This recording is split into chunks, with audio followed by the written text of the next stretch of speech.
दोस्तों, सेना के जवानों की रिटायरमेंट एज में होगा बड़ा बदलाव। रक्षा मंत्रालय से आई ये बड़ी जानकारी। जी हाँ दोस्तों, तीनों ही सेनाओं के जवानों के लिए एक बेहद महत्वपूर्ण जानकारी यहाँ पर निकल के आई है और ये जानकारी जुड़ी हुई है जवानों की सेवानिवृत्ति की आयु यानी रिटायरमेंट एज में बदलाव के संबंध में। तो क्या है ये पूरी खबर जानने के लिए वीडियो पूरा देखें। जानकारी आपको पसंद आए तो वीडियो को लाइक करें, आपके दोस्तों के साथ में जरूर शेयर करें और कमेंट करना ना भूलें। साथ में दोस्तों, यदि अभी तक आपने हमारा चैनल सब्सक्राइब नहीं किया है तो सरकारी कर्मचारियों और पेंशनर से जुड़ी हुई हर एक ताज़ा और ऑथेंटिक अपडेट को सबसे पहले जानने के लिए चैनल को सब्सक्राइब और बेल आइकन को जरूर प्रेस करें। दोस्तों, यहाँ पर आपको बताना चाहेंगे कि जवानों की रिटायरमेंट एज में बदलाव के संबंध में 11 मार्च 2020 को लोकसभा में एक प्रश्न पूछा गया था और उस प्रश्न के जवाब में रक्षा मंत्रालय की तरफ से एक बेहद महत्वपूर्ण जानकारी यहाँ पर दी गई है। तो उसी के बारे में आपको आज इस वीडियो में बताया जाएगा। सबसे पहले यहाँ पर देख लेते हैं कि जो प्रश्न पूछा गया था वो क्या है।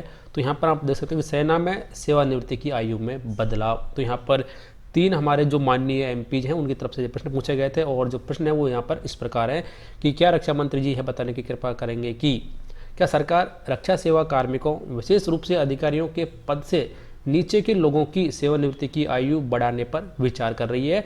यदि हाँ तो उससे जुड़ी हुई जानकारी क्या है और इसके क्या कारण हैं, और क्या ये जो नया नियम है वो युद्धक और गैर युद्धक कर्मियों दोनों के लिए लागू रहेगा? यदि हाँ तो उससे जुड़ी हुई जानकारी क्या है और सेना के जवानों के फिटनेस स्तर पर इसका क्या प्रभाव पड़ेगा? उसके बाद में चौथा प्रश्न यहाँ पर था कि क्या भारतीय सेना में आवेदकों की संख्या में विशेष रूप से अधिकारियों के स्तर पर वास्तविक कमी आई है, और यदि हाँ तो इससे जुड़ी हुई जानकारी क्या है और इसके क्या कारण हैं, और सशस्त्र बलों में भर्ती में सुधार लाने के उद्देश्य से क्या कार्रवाई यहाँ पर की जानी चाहिए। तो ये यहाँ पर 5 प्रश्न पूछे गए थे जो कि काफ़ी महत्वपूर्ण है। यहाँ पर जो रीजन इन्होंने पर लिंक किया है कि क्या जवान यहाँ पर जो अधिकारियों से नीचे की जो कैडर है उसमें भर्ती के लिए कम लोग आ रहे हैं, तो इसी की वजह से जो सेना है वो जवानों की रिटायरमेंट एज को बढ़ाने जा रही है। तो ये प्रश्न पूछे गए थे। फिर उसके जवाब में रक्षा मंत्रालय में राज्य मंत्री श्री श्रीपाद नायक जी की तरफ से जो जवाब दिया गया है वो भी यहाँ पर आपके सामने है। तो सबसे पहले वाले जो 3 प्रश्न हैं उनके जवाब यहाँ पर दिया गया था और उसमें कहा गया था कि जो रक्षा सेनाएं इस मुद्दे की जांच कर रही हैं और तथापि रक्षा मंत्रालय को कोई औपचारिक प्रस्ताव प्राप्त नहीं हुआ है। तो फिलहाल यहाँ पर उन्होंने मना किया है कि हालांकि जो सेना है वो इस पर काम कर रही है लेकिन अभी तक कोई ऑफिशियल आदेश इसके बारे में जारी नहीं किया गया है।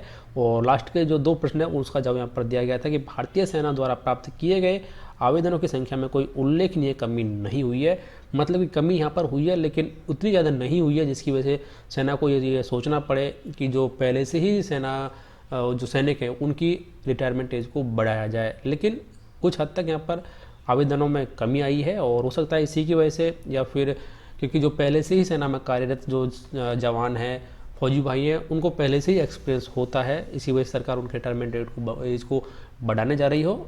कई कारण यहाँ पर हो सकते हैं लेकिन फिलहाल यहाँ पर रक्षा मंत्रालय की तरफ से ये कहा गया है कि इस मुद्दे की जांच चल रही है और कोई आधिकारिक आदेश इसके बारे में अभी तक रक्षा मंत्रालय को प्राप्त नहीं हुआ है। तो दोस्तों, ये एक बड़ी अपडेट। फिलहाल इस वीडियो में इतना ही। जानकारी आपको अच्छी लगी वीडियो को लाइक शेयर कमेंट जरूर करें। नई खबर जानने के लिए चैनल को सब्सक्राइब और बेल आइकन को प्रेस करना ना भूलें।